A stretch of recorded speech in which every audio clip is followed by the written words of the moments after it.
il y avait un riche marchand qui avait 4 femmes. Il aimait la 4e femme et l'ornait de robes extravagantes et la traitait avec délicatesse. Il prit grand soin d'elle et ne lui donna rien d'autre que le meilleur. Il a aussi beaucoup aimé sa 3e femme.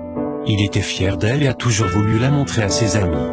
Cependant, le commerçant a toujours eu très peur qu'elle s'enfuit un jour avec d'autres hommes. Le marchand a aussi aimé sa 2e femme. Elle était très attentionnée, toujours patiente et sa confidente. Chaque fois que le marchand faisait face à des problèmes, il se tournait toujours vers sa 2e femme et elle l'aidait toujours à s'en sortir et à traverser les moments difficiles. La première épouse du marchand est une partenaire très loyale et a fait de grandes contributions dans le maintien de la fortune et des affaires de son mari, ainsi que prendre soin de la maison. Cependant, le marchand n'aimait pas la première femme, et bien qu'elle l'aimait profondément, il ne la remarquait guère. La fin arriva.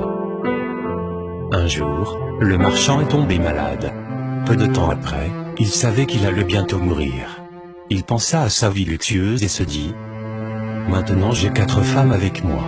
Mais quand je mourrai, je serai seul. Je serai vraiment seul. Ainsi, il a demandé à la 4e femme : je t'ai le plus aimé, je t'ai offert les meilleurs vêtements et j'ai pris grand soin de toi. Maintenant que je suis en train de mourir, est-ce que tu me suivras et me tiendras compagnie ? Ta question, répliqua la 4e femme, et elle s'éloigna sans un mot de plus.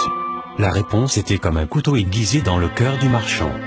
Le marchand triste a alors demandé à la 3e épouse : je t'ai tellement aimé pendant toute ma vie. Maintenant que je suis en train de mourir, est-ce que tu me suivras et me tiendras compagnie ? Non, répondit la 3e femme. La vie est si belle ici. Je vais me remarier quand tu mourras. Le cœur du marchand fondit de tristesse. Il a ensuite demandé à la 2e femme : je me suis toujours tourné vers toi pour obtenir de l'aide et tu m'as toujours aidé. Maintenant, j'ai encore besoin de ton aide. Quand je mourrai, veux-tu me suivre et me tenir compagnie ? Je suis désolé, je ne peux pas t'aider cette fois, répliqua la 2e femme. Tout au plus, je ne peux que t'envoyer dans ta tombe. La réponse tomba comme un coup de tonnerre et le marchand fut dévasté. Puis une voix criait : je pars avec toi. Je te suivrai peu importe où tu iras. Le marchand leva les yeux, et il y avait sa première femme. Elle était si maigre, presque comme si elle souffrait de malnutrition. Très affligé, le marchand dit : j'aurais dû prendre bien soin de toi, pendant que j'avais la possibilité. Chaque homme et chaque femme a 4 épouses maries. Que signifient ces femmes ? La 4e femme. La 4e femme est notre corps. Nous aimons tellement notre corps. Nous prenons soin de lui, nous mettons des vêtements et des chaussures. Nous donnons de la nourriture à celui-ci. Nous en prenons soin comme la 4e épouse de cette histoire. Mais malheureusement, à la fin de notre vie, le corps ne peut pas nous suivre dans l'autre monde. La 3e femme, notre 3e épouse, nos possessions, statut et richesses. Quand nous mourrons, ils vont tous aux autres. La 2e femme, la 2e épouse est notre famille et nos amis. Peu importe à quel point ils étaient là pour nous quand nous sommes en vie, le plus loin qu'ils puissent rester près de nous est jusqu'à notre tombe.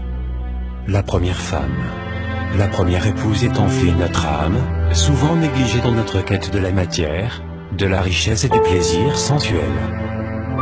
Une histoire à nous faire méditer sur nos priorités, une invitation à nourrir son âme avant son corps, de vivre toujours avec l'idée que nous serons seuls après notre mort, et que malgré les richesses que nous aurons accumulées, l'important est d'avoir une belle existence, d'avoir laissé une bonne trace, une leçon de vie. Merci de liker cette vidéo. Merci de partager cette information autour de vous.